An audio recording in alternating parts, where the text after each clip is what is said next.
नयनिका को ईशान के कमरे में देखकर गिन्नी को उसकी बेटी उज्जैनी को बहुत अजीब सा फील हुआ है, शक हुआ है और अपने दोस्तों के सामने उसे और भी बुरा लगा है जब ईशान उसकी मॉम का नाम नयनिका ही लेता है। तो नयनिका कमरे में है, तभी आ जाती है गिन्नी वहाँ पर और वो अपनी मॉम को ईशान के साथ देखकर बिल्कुल शॉक हो जाती है। और ईशान कहता है, गाइस आप लोग बैठो, मैं आप लोगों के लिए ना कुछ ऑर्डर करता हूँ। तो वो मना कर देते हैं कि नहीं नहीं, हम यहाँ कुछ खाने पीने नहीं आए हैं। तो गिन्नी अपनी मॉम को बोलती है कि मेरी वजह से आपका खाना ख़राब हो गया है। तो वो बोलती है, ऐसा नहीं है गिन्नी, तुम्हारी वजह से या तुम लोगों की वजह से मेरा खाना कैसे ख़राब होगा, और खाने से तुम लोगों का क्या मतलब है। तो गिन्नी पूछती है कि आप यहाँ कैसे, आप यहाँ क्या कर रही हो। तो वो बताती है कि ईशान का कॉल आया था मुझे कि मैं अभी निकलने वाला हूँ थोड़ी देर में, तो मुझसे एक बार आकर मिल लीजिए और मुझे चेक कर दीजिए। वो बहाना बनाती है, लेकिन गिन्नी को और उसके दोस्तों को बिल्कुल भी यकीन नहीं होता है। तो वो कहती है, अगर आप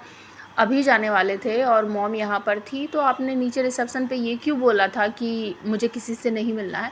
तो वो कहता है कि मैं अभी जाने वाला था ना, तो इस वजह से कि डॉक्टर मुझे आई हैं चेक करने, तो कोई आएगा डिस्टर्ब होगा, मैंने इस वजह से बोला था। गाइस ये सारी बातें छोड़ो, मैं तुम लोगों के लिए कुछ खाने को मंगाता हूँ, कुछ ऑर्डर कर देता हूँ। लेकिन वो लोग मना कर देती है। तो काफ़ी बात होती है सभी लोगों के बीच।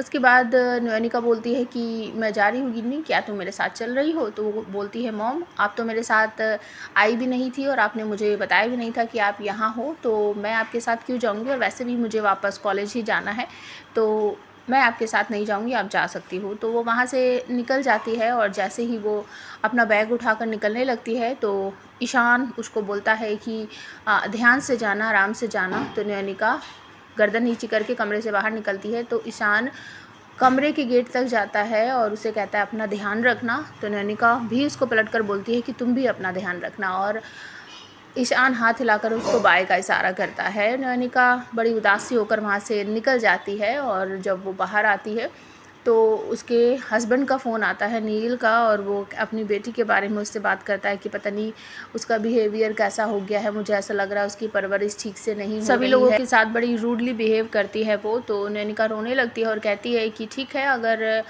तुम्हें ऐसा लग रहा है कि मैं उसकी अच्छे से परवरिश नहीं कर पा रही हूँ तो तुम उसे अपने पास रख सकते हो। और नयनिका फ़ोन कट कर देती है। नील को बड़ा अजीब सा लगता है, कितने सालों में ये बात इसने कभी नहीं बोली, आज ऐसा क्यों बोला है।